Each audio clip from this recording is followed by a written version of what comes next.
Morning class. आज हम पढ़ेंगे स्टोरेज कंडीशन। किसका स्टोरेज कंडीशन? रेडियो फार्मास्यूटिकल्स का। ठीक है, कहता है radio pharmaceuticals must be stored in air tight well sealed containers placed in a sealed and protected area. से क्या समझे?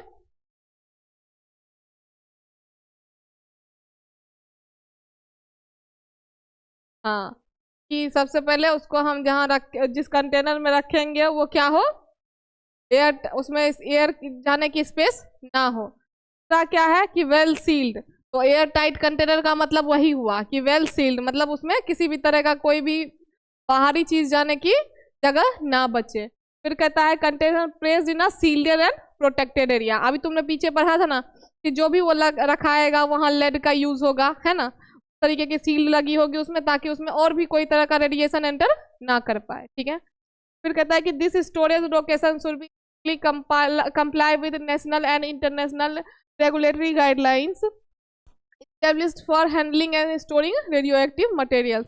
ये भी सिंपल है कि जो गाइडलाइंस बनाया हुआ है रेगुलेटरी का, मतलब किसी चीज को स्टोर करने का, चाहे वो इंटरनेशनल हो चाहे वो नेशनल हो, दोनों को ही आपको फॉलो करके किसी चीज को उसी जगह पे आपको स्टोर करना है। इस चीज का ख्याल रखना है। इसका गाइडलाइंस फॉलो करते हुए नेशनल और इंटरनेशनल रेगुलेटरी के जो रूल्स हैं उसको आपको फॉलो करके ही कोई चीज को नहीं, रेडियो एक्टिव सब्सटेंस को स्टोर करना है। ठीक है, फिर कहता है कि it is crucial to ensure that the working personnel are fully protected and are not expose to any kind of primary or secondary radiation emission during storage or handling. कहता है कि ये बहुत क्रूशियल का मतलब क्या होता है,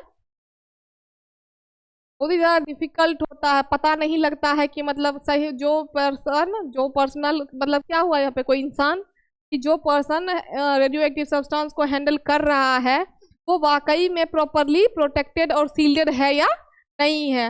कहीं ऐसा तो नहीं कि उसको कोई प्राइमरी या सेकेंडरी रेडिएशन उसको अटैक कर रहा हो। ठीक है, तो ये इंश्योर करना बहुत ही ज़्यादा क्या हो जाता है, नामुमकिन लगता है। ठीक है, क्योंकि अब ऐसा तो पॉसिबल नहीं है ना कि कोई चीज़ को आप लेके जा रहे हो और अब उससे अफेक्टेड ना हो, है ना। तो इसलिए इसका बहुत ध्यान रखना पड़ता है कि चाहे प्राइमरी रेडिएशन हो चाहे सेकेंडरी रेडिएशन हो, कोई भी रेडिएशन पर्सन को अटैक या इन्फेक्ट ना करे। ठीक है, फिर कहता है आपका over time radiation can change how radio pharmaceuticals look like darkening their containers, but this doesn't always mean the medicine has gone bad or lost effectiveness।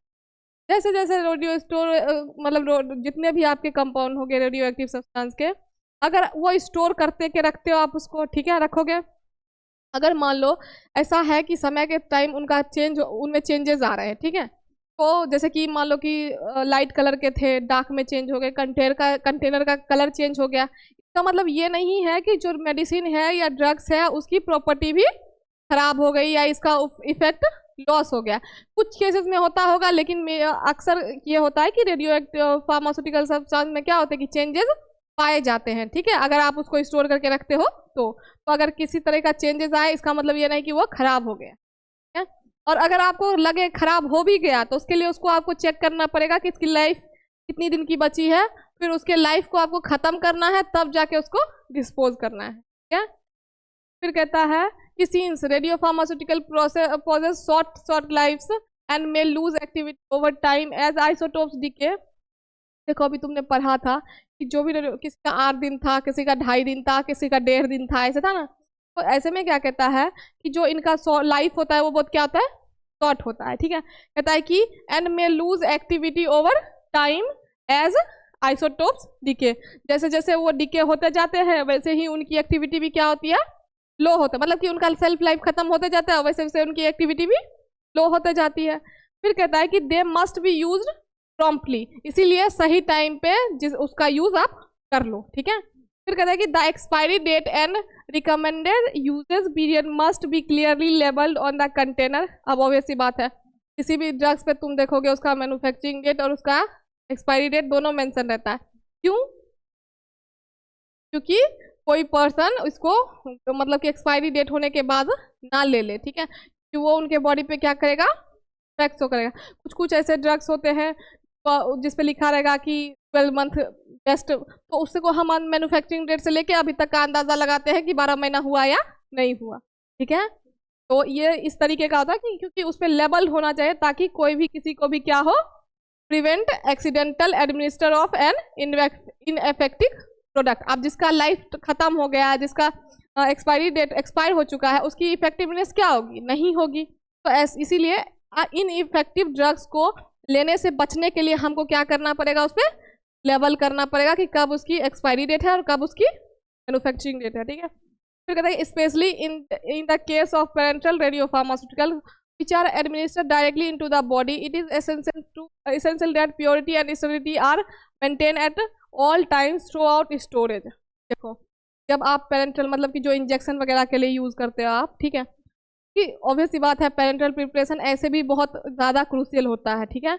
अब इसका है तो ऑब्वियस सी बात है उसकी क्या होगी, प्योरिटी और स्टेरिलिटी टेस्ट होगी कि वो प्योर है या नहीं है। क्यों? क्योंकि वो डायरेक्टली आपके कहाँ जाएगा, ब्लड स्ट्रीम में जाएगा।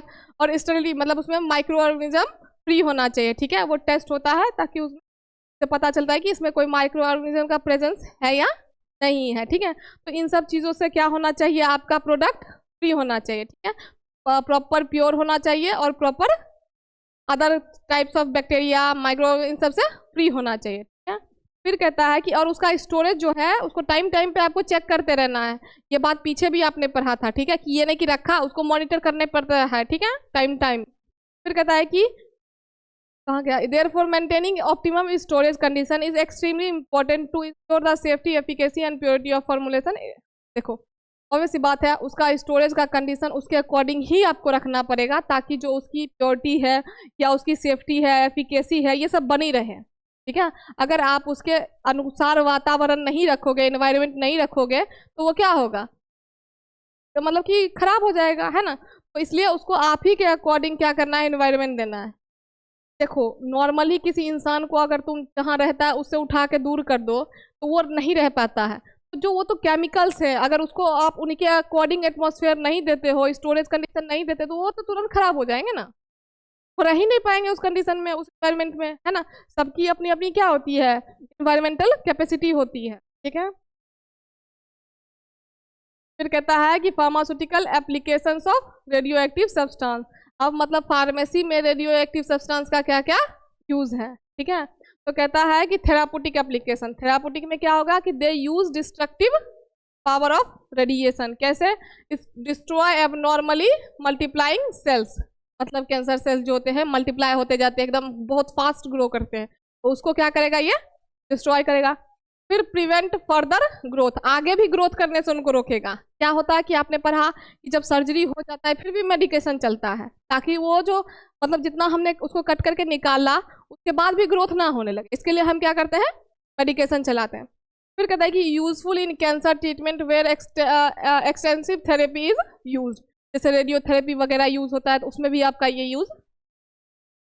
अब है सिलेक्शन ऑफ आइसोटोप्स, मतलब कि किसके लिए किस तरीके के आइसोटोप्स आप सेलेक्ट करोगे, ठीक है। तो कहता है कि टाइप ऑफ रेडिएशन रिक्वायर्ड, किस तरह का रेडिएशन रिक्वायर्ड है। फिर कहता है कि रेंज ऑफ रेडिएशन, किस रेंज की रेडिएशन रिक्वायर्ड है। सबकी एनर्जी लेवल क्या थी, अलग अलग थी, है ना, सबका अपना अपना काम था। गामा था, गामा बहुत ज़्यादा हाई, है ना, वहीं बीटा उससे थोड़ा कम था, अल्फा बिल्कुल कम था, है ना। कहता है कि एनर्जी एंड इंटेंसिटी ऑफ, उसकी इंटेंसिटी कितनी है, मतलब काम करने की क्षमता कितनी ज़्यादा है उसकी, ठीक है। फिर कहता है कि type of tissue being treated, किस टाइप ऑफ, कौन से टाइप ऑफ टिश्यू को आप ट्रीट कर रहे हो। कितने टाइप्स ऑफ टिश्यू होते हैं, कौन कौन से हैं, एक बोला 5, एक बोला 4, ये बोला 5।